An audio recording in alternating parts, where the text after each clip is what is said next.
Baiklah, pemateri yang pertama yaitu Khairunisa. Kepadanya saya persilahkan. Baiklah, saya akan menjelaskan mengenai pengertian paham bawaan dan paham lingkungan. Yang pertama, ada paham bawaan. Istilah bawaan mengacu pada sifat-sifat, potensi, atau karakteristik yang dimiliki individu sejak lahir atau dari awal kehidupan mereka. Ini mencakup faktor-faktor genetik seperti warisan genetik dari orang tua yang dapat mempengaruhi perkembangan fisik, intelektual, atau emosional seseorang.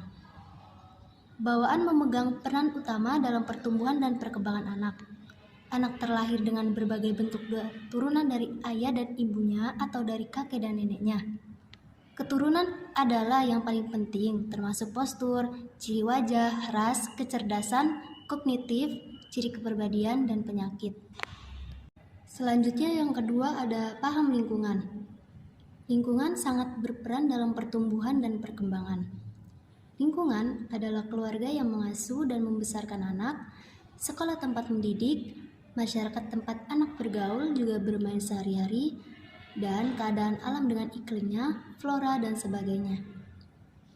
Besar kecilnya pengaruh lingkungan terhadap pertumbuhan dan perkembangan bergantung pada keadaan lingkungan anak itu sendiri, serta jasmani dan rohaninya.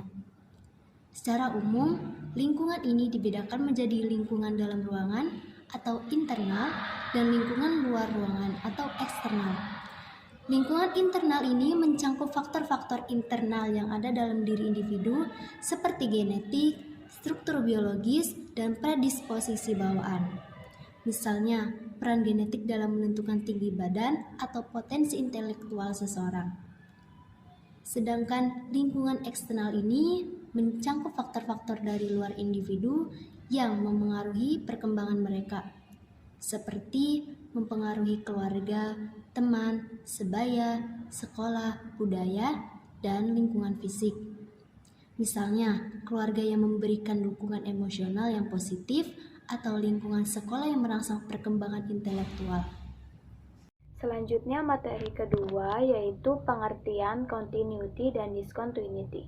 Continuity atau kontinuitas merupakan suatu konsep yang berkaitan dengan perubahan-perubahan yang terjadi selama perkembangan.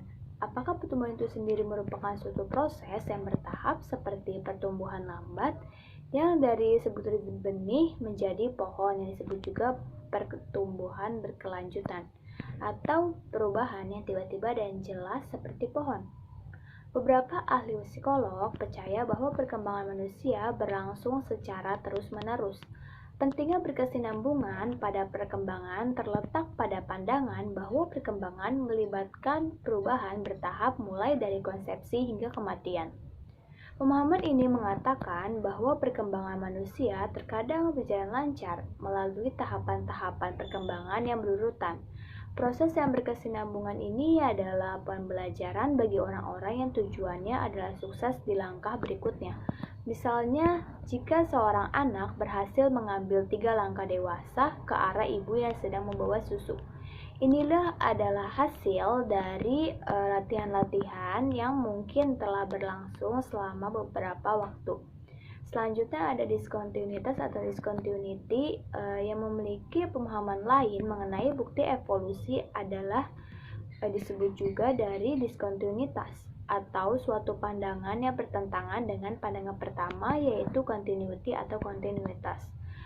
Diskontinuitas adalah perkembangan yang mencakup fase-fase yang khas yang berbeda sepanjang kehidupan.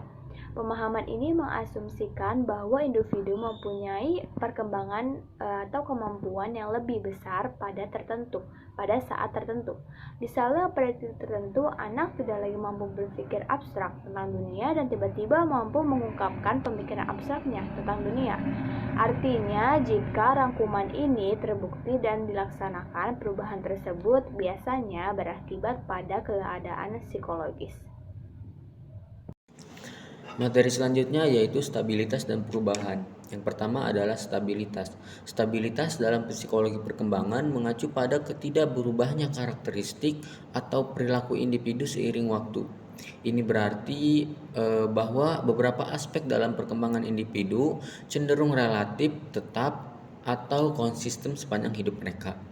Ada juga yang mengartikan stabilitas perkembangan ialah perkembangan yang terjadi pada diri individu sejak kecil hingga mencapai usia yang lebih tua, akan tetapi tidak mengalami perubahan atau tetap.